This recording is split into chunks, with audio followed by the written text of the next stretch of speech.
Irmãs, queridos irmãos espíritas, caras amigas, caros amigos que nos acompanham pela Web TV Mansão do Caminho e por outros órgãos da internet, os nossos votos de muita paz. Eu tive a oportunidade de ler no Facebook uma página que, lamentavelmente, não tinha o nome do autor. Eu irei utilizar-me do seu raciocínio, anônimo, mas a meu modo, para podermos reflexionar juntos em torno de uma questão muito importante nos relacionamentos humanos. A primeira cena é o indivíduo contemplando pela janela um outro miserável caído dentro de um túnel. E esse primeiro indivíduo está com uma xícara na mão, atribui tomando café. E ele diz: meu Deus, eu agradeço dispor de recursos que aquele homem ali caído não tem. Por sua vez, o homem que está no túnel, humilde, talvez mendigo, raciocina: meu Deus, que bom, eu sou pobre, mas eu tenho saúde. E quero agradecer a saúde que eu possuo.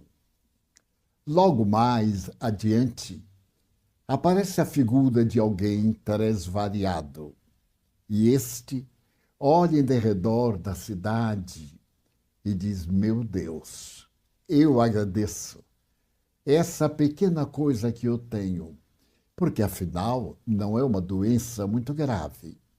Por sua vez, a cena final é arrebatadora. O indivíduo está sendo levado em uma cama hospitalar, dando entrada no nosocômio, e passa por ele uma outra cama, trazendo um corpo coberto com lençol, e no dedo polegar do pé direito, algo dizendo o nome e a data do falecimento.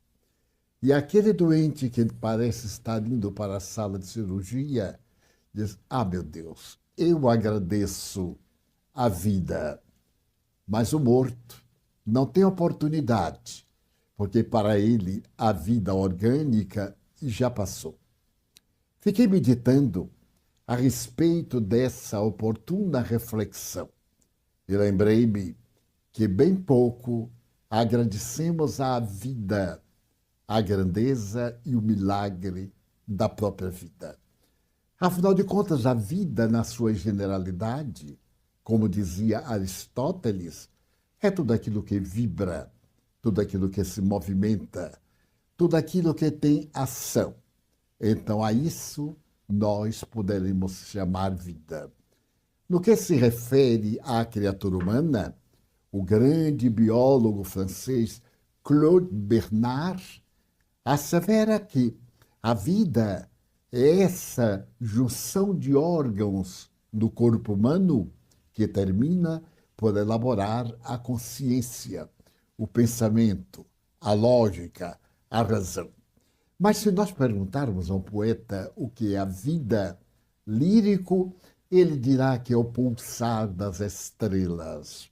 Outro talvez diga: a vida é o humus na intimidade da terra, para poder proporcionar às raízes absorver os elementos vitais para a manutenção da sua realidade vegetal. Então, pensando num grande biólogo norte-americano, que foi diretor do Museu de História Natural de Nova York por 30 anos, o Dr. Cressy Morrison, a vida é tudo aquilo que palpita, é tudo aquilo que tem cor, que tem vibração, numa linguagem geral. A vida humana é o momento culminante da criação, seja sob o ponto de vista místico, teológico, seja pelo ponto de vista materialista. É aquele momento grandioso em que o ser começa a pensar, e, naturalmente, a discernir, porque uma estrela tem o brilho tão grande e a outra tem o brilho tão pálido. Ele vai descobrir que é o combustível que mantém a estrela. A estrela brilhante é uma novíssima. A estrela pálida é média. Uma estrela vermelha está consumindo-se e se vai transformar numa estrela anã, perdendo a sua finalidade estelar de ter a volta a algum planeta. A vida é de interesse para todos nós, porque logo quando o homem começou a pensar, escreve um admirável pensador de origem mexicana, o doutor Miguel. Ele assevera que a vida é esse suave mistério que envolve a natureza e que nas grandes colinas de uma cidade próxima à capital do México, em Teotihuacan, a vida é a exuberância do nascer e do pôr do sol, sem que haja qualquer interrupção neste ciclo vital intermino que se vai consumir nos milênios dos milênios. No entanto, o grande desafio da vida é viver. Viver do ponto de vista biológico, fenômeno automático. Nós, através do nosso sistema nervoso autônomo, temos vários fenômenos para os quais não contribuímos sequer com o pensamento. A circulação do nosso sangue, a digestão, a respiração pertencem aos fenômenos autônomos do nosso sistema nervoso. Mas ainda temos dois outros sistemas nervosos que compõem o quadro do pensamento, da percepção extrasensorial, e que, irrigados pelas glândulas endócrinas, principalmente o timo, a pineal, abre espaço para a comunicação com a vida transcendente. Então, este é o milagre da vida. Mas para que seja um milagre exitoso, existe uma ética de comportamento. Esta ética de comportamento foi proposta por Platão, inspirado no pensamento socrático. Mas apenas como ética, ela ofereceu diretrizes morais. Necessitava de algo mais que Aristóteles, a posteriori, vai sugerir: a estética, a beleza, apresentada por Dostoiévski, aquela beleza que vai salvar o mundo certo dia. E quando nós olhamos a paisagem terrestre, não nos podemos evitar de notar a beleza e o caos, a ética e o desequilíbrio. Ao mesmo tempo, toda a harmonia e o desarranjo fazem parte, esses dois pontos, o ponto positivo e o ponto negativo, daquilo que nós chamamos percepção da vida. E essa percepção da vida é muito variável para cada um de nós, a depender do nosso estágio de natureza intelecto moral. Se nós temos uma visão profunda de percepção intelectiva, a vida tem um significado. Não pouco nos basta, porque as nossas interrogações perdem-se no infinito. Mas se a nossa vida é modesta e não desenvolvemos a percepção da cultura, o alimento, o sexo e o repouso constituem a finalidade basilar da vida. Então, o que seria como grande mensagem da vida? O amor.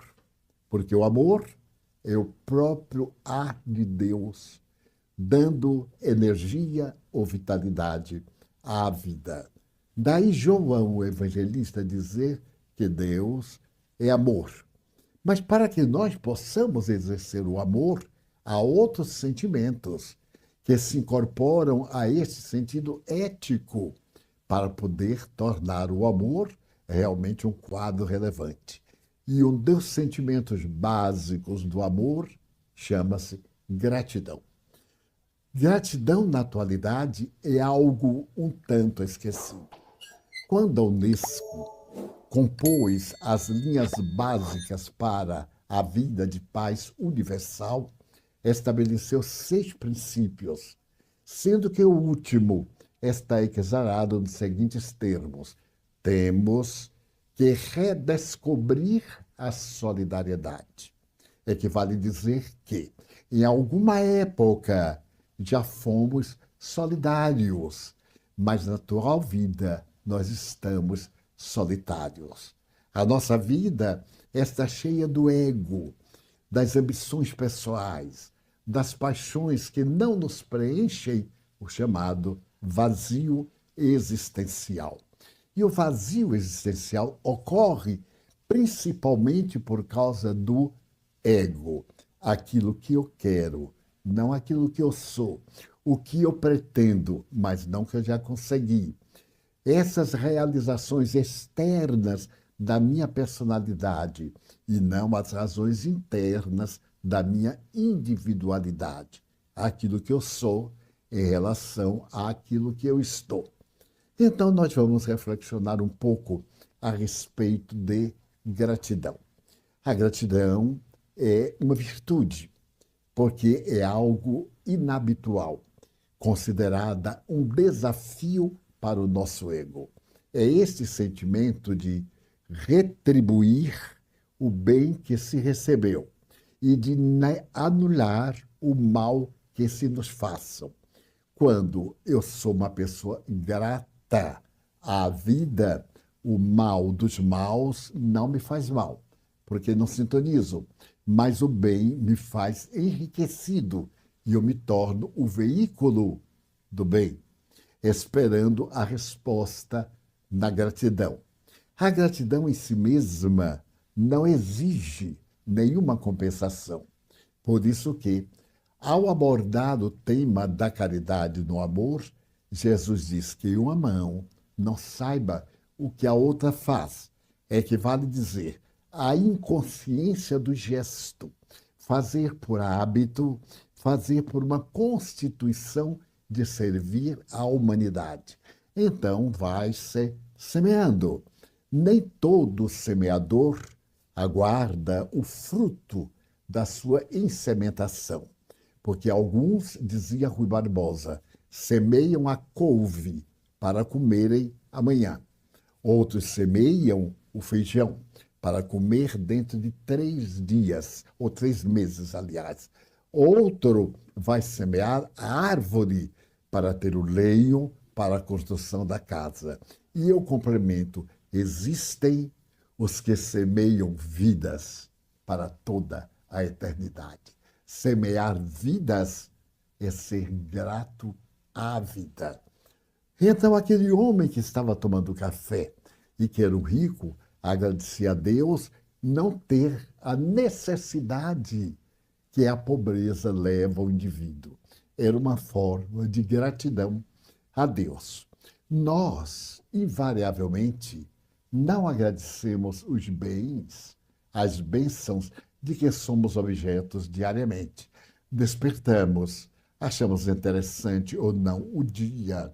O nosso trabalho é exaustivo ou é compensador e raramente nos detemos a pensar em tudo quanto poderia ter acontecido e não aconteceu, de bem ou de mal, ou tudo o que aconteceu e nós poderíamos ter evitado o acontecimento.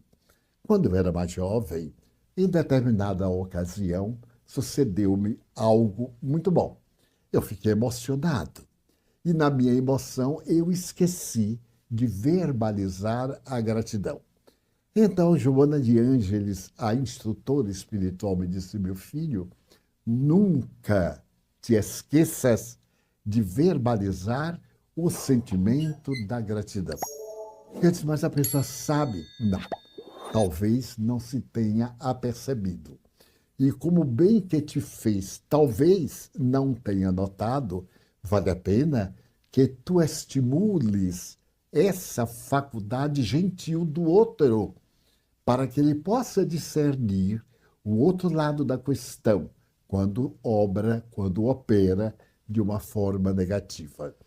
Então, ela cunhou, toda vez que te acontecer uma coisa, agradece a Deus por aquilo que não te aconteceu de mal. E se por acaso algo de mal te acontecer, opera o sentimento de gratidão por aquele aparente mal que te aconteceu.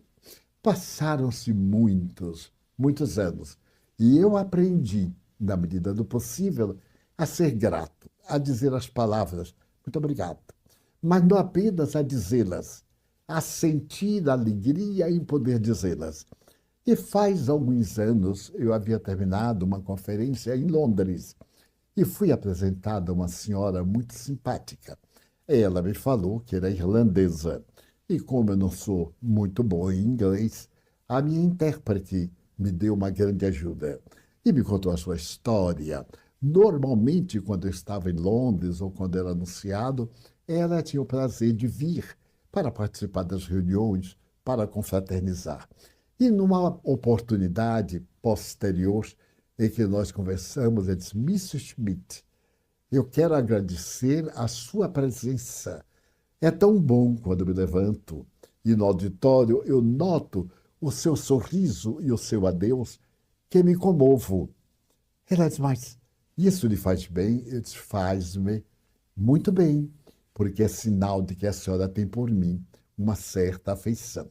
Então eu aprendi com os espíritos a agradecer tudo de bom que me acontece. E então ela sorriu e eu continuei. E aprendi também com os espíritos a agradecer tudo de mal que também me acontece. Eres curioso, Divaldo? Então eu vou completar seu pensamento. Eu, a partir de hoje, vou agradecer a Deus o mal que não me aconteceu. Porque veja bem, eu venho da Irlanda de trem, faço a viagem, o percurso de 5 horas, depois eu retorno, e sempre bem. Ora, quanta coisa negativa poderia acontecer que não sucedeu. Ficamos amigos por mais de 10 anos. Há alguns anos, digamos 5 ou 6 anos, eu havia chegado para produzir uma conferência e lá estava Miss Schmidt, muito simpática. Ela então me deu um abraço e disse: eu desta vez vim porque me falaram que era a última vez que o senhor viria a Londres. Isso é interessante, mas eu nunca pensei isso. Na propaganda estão dizendo que venham ouvi-lo, porque é a última vez. Eu digo: é técnica, Miss Schmidt. As pessoas adoram marcar a data da morte do outro.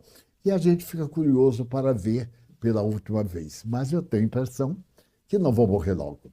Ela disse: olha, seja como for, faz de conta que é o nosso último abraço.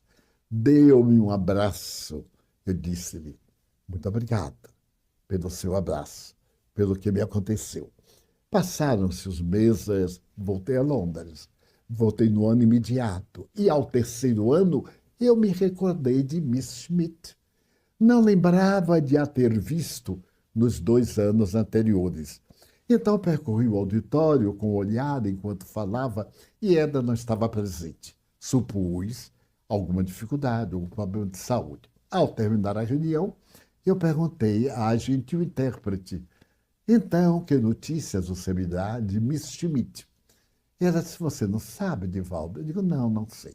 Pois olha, da última vez, isso tem 3 anos, foi quando do abraço, ela voltou para a Irlanda e uma pneumonia levou-a ao túmulo.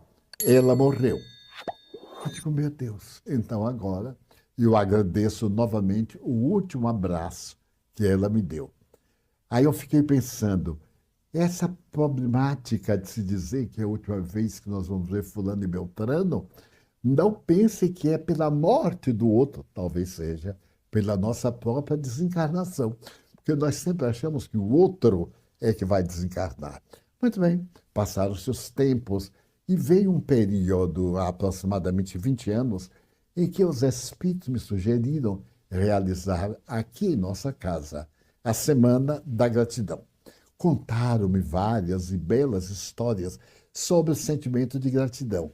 Não basta ser grato, diga-o, porque você vai estimular a pessoa a continuar agradecendo. Porque muitas vezes a pessoa também necessita de uma boa palavra. E revolvendo a minha história atual, eu me recordei que quando era muito jovem e havia chegado à capital, cheio de sonhos, de aspirações, para poder conquistar o mundo, porque eu vim do interior, eu senti uma grande solidão, porque eu fiz um concurso público e fui trabalhar numa autarquia governamental. E toda tarde, quando saíamos, cada pessoa encontrava o seu par. Eram amizades, afetos, enamoramentos, cônjuges. E eu me dei conta que era talvez o único que saía sós. E não sei porquê, talvez um dia mais melancólico, e isso me deu uma grande tristeza. Eu saí meditando e fui para a pensão em que me hospedava. Eu não conhecia ninguém, exceto as pessoas que moravam ali na pensão. E disse assim: meu Deus, que coisa, eu sou tão jovem, tenho 18 anos e me sinto tão só numa cidade que deve ter 1 milhão de habitantes àquela época. E então peguei o bonde, era o tempo do bonde, o streetcar, sentei-me e fiquei melancólico. A tristeza me foi invadindo e começou a chuviscar. Então o bonde estava quase vazio. Quando estava para chegar no lugar em que eu deveria saltar, uma senhora afrodescendente que ia à frente voltou-se para trás, na minha direção, e disse assim: senhorzinho, venha para cá. Eu achei estranho. Olhei para ela e disse assim: eu? Ela disse: sim, senhorzinho, venha para cá. Eu então fui andando pela lateral do bonde, que era muito comum, e achei estranho, sentei-me junto a ela. Ela então me disse assim: o senhorzinho está triste, não é?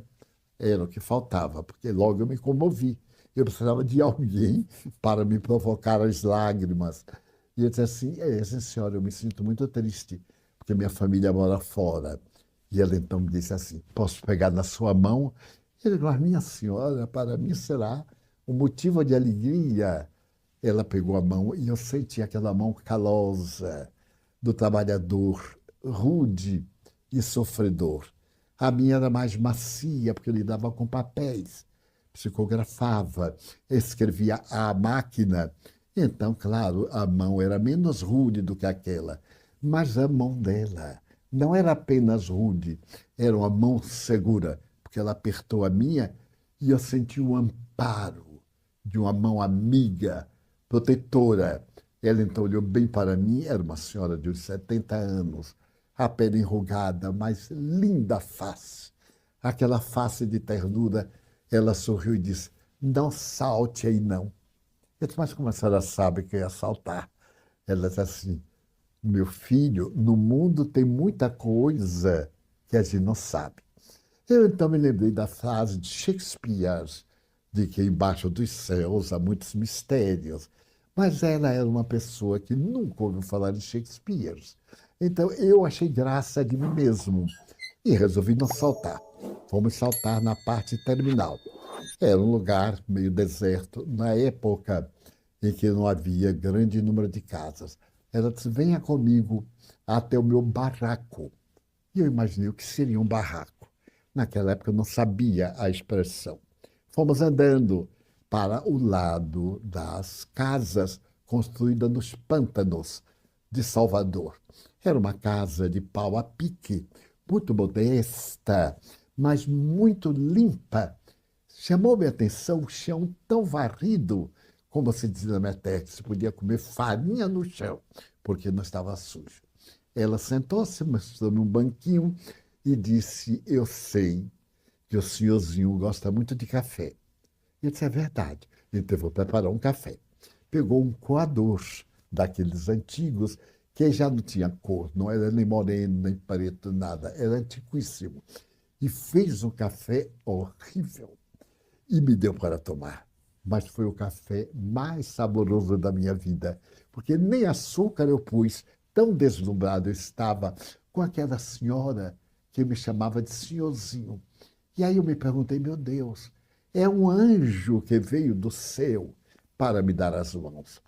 Então sentei-me e ela me pegou novamente na mão e disse, senhorzinho, não se sinta sozinho, porque o senhorzinho tem uma missão na Terra. Nesse tempo havia o hábito de falar sobre missões. Eu falei, minha senhora, que missão? Eu sou funcionário público, tenho um salário modesto, eu estou começando. Ela disse, sim, está começando. Mas ninguém chega ao fim sem passar pelo começo. Não é verdade? Isso é verdade. Então, espere o tempo. O senhorzinho tem uma missão. E a sua missão é consolar as pessoas. Por isso que o meu guia está me pedindo para consolar o senhorzinho. Eu perguntei, a senhora tem guia? Ela disse, claro que eu tenho. Ela era uma médium extraordinária. Eu era um espírita que estava começando. Aos 18 anos, eu ainda não tinha lido o livro dos espíritos. Tinha feito a primeira palestra em Aracaju há apenas um ano. E ela então me disse, nós nos encontramos para apagar a sua tristeza. Deus quer que você sorria, senhorzinho. Sorria. Você nasceu para sorrir e fazer os outros sorrirem. Eu fiquei atarantado, porque era a primeira vez que eu vi aquela senhora. E sem saber o que fazer, eu digo, agora eu posso ir? Ela disse, pode. Toda vez que estiver triste, vem aqui. Esta casa é de nós dois. Eu saí caminhando e pensando, não conseguia concatenar, receber esta mensagem profunda, só fazia dizer assim, meu Deus, muito obrigado.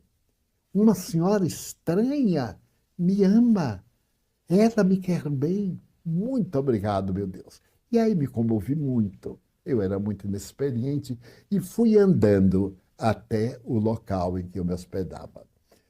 3, 4 dias depois, eu me lembrei dela e fui à sua casa. No domingo à tarde, eu fui à sua casa. E então eu levei um café que estava muito em moda aqui na cidade do Salvador. E disse para ela, hoje quem vai preparar o café sou eu. E levei um coador novo, afinal de contas, o dela já tinha desencarnado, reencarnado, devia estar na quinta reencarnação. E ela ficou me olhando. Mas, senhorzinho, você sabe fazer café? Eu digo, olha, eu sei muita coisa. E comecei a brincar com ele, digo assim, vai ser minha avó espiritual. Eu não conheci meus avós. Aí dei-lhe um abraço, eu tinha vontade de abraçar alguém, mas não tinha como. Dei-lhe um abraço enorme e ficamos amigos íntimos. Mais ou menos durante 6 meses eu frequentei a sua casa. E certo dia, no sábado, que nós tínhamos reunião, eu fui levá-la em casa, agora graças à bondade de um amigo que tinha um automóvel. Convidou-me e eu então digo, olha, eu estou acompanhado de uma pessoa. Não, não, o carro tem lugar. Levamos. No dia seguinte, ela desencarnou. Mas antes de desencarnar, ela chamou uma vizinha e mandou uma mensagem para mim. A mensagem era esta: diga, senhorzinho, que sempre agradeça a Deus tudo que lhe acontecer, de bom ou de mal. Eu achei estranho. Eu tinha 18 anos, como é que a coisa ruim que me acontece eu tenho que agradecer? Não tinha ideia da beleza da gratidão. E esculpi na minha alma a figura desta criatura. Nós criamos em nossa casa um atendimento a pessoas idosas, em homenagem a ela. A pessoas bem necessitadas, em homenagem a ela. E em cada pessoa muito idosa do nosso serviço chamado Caravana Alta de Souza, eu havia. E quando algo me acontecia que não me era agradável, eu era muito inexperiente, e dizia assim, muito obrigado, meu Deus. E cheguei à conclusão que agradecer o mal era uma forma de adquirir experiência e sabedoria. Passaram-se muitos anos. Eu me tornei um adulto, uma pessoa de reflexões, uma pessoa que viajou muito para dentro. tive dificuldade nos relacionamentos humanos, porque abracei o Espiritismo e abracei Jesus Cristo. Então eu disse para ele certo dia: você sim, eu sei que você é o meu amigo íntimo, porque você é o amigo que na hora grave não teve amigos. Cresci, e a imagem dessa senhora, toda vez que eu estou preocupado, ela me aparece e diz assim: agradeça a Deus o que está acontecendo com o senhorzinho. Vim constatar que se trata de uma entidade de nobre elevação espiritual. Então eu aprendi a ser grato e me ficou tão penetrante que quando eu estou na área da mediunidade e os guias me dizem: nós hoje vamos atender um espírito muito infeliz. Você se importa, meu filho? De oferecer? Absolutamente. Eu agradeço, porque também eu sou um espírito necessitado. A mediunidade toda eu a exerci em contato com os espíritos mais sofredores, porque, afinal de contas, são os mais necessitados. Os espíritos bons são mestres queridos que nos vêm disciplinar, que nos vêm orientar. Passaram-se os anos e a gratidão tornou-se um princípio terapêutico, porque hoje, na terapia do equilíbrio, a gratidão tem um lugar preponderante. Os modernos terapeutas dizem o seguinte: uma pessoa que é grata produz oxitocina. A oxitocina é um hormônio do amor. Por exemplo, a criança está no ventre materno, a mãe acaricia, ela derrama altíssimas quantidades de oxitocina. Quando o pai, o marido, chega e toca na barriga, outro. E quando a criança nasce, hoje, a moderna obstetrícia coloca por um pouco sobre o ventre da mulher, para que não se interrompa aquilo que o cordão umbilical vai cortar. A oxitocina interna agora passa a sair na direção da pessoa. Então, quando nós somos gratos, nós não temos as trágicas enfermidades cardiológicas, os derrames cerebrais.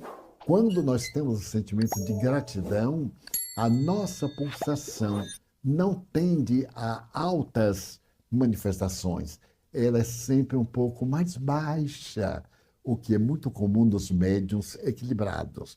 Ter um pouco de pressão arterial no, digamos, 11/6, por exemplo, 12/5, numa hipótese. Então, isso é resultado do quê? Do sentimento de gratidão, porque o sentimento de gratidão é da alma. É a alma que descobre o encanto de ser boa, de servir e de ajudar. Vamos fazer uma pequena pausa e logo, logo voltaremos. Gostou do vídeo? Ele fez sentido para você? Compartilhe sua opinião nos comentários. Aproveite e deixe seu nome ou o nome de um ente querido para incluirmos em nossa corrente de oração. Ah, e se ainda não é inscrito no canal, inscreva-se e deixe seu like. Isso é muito importante para nós e uma maneira de apoiar nosso trabalho de levar cada vez mais conhecimento até você. Obrigado de coração.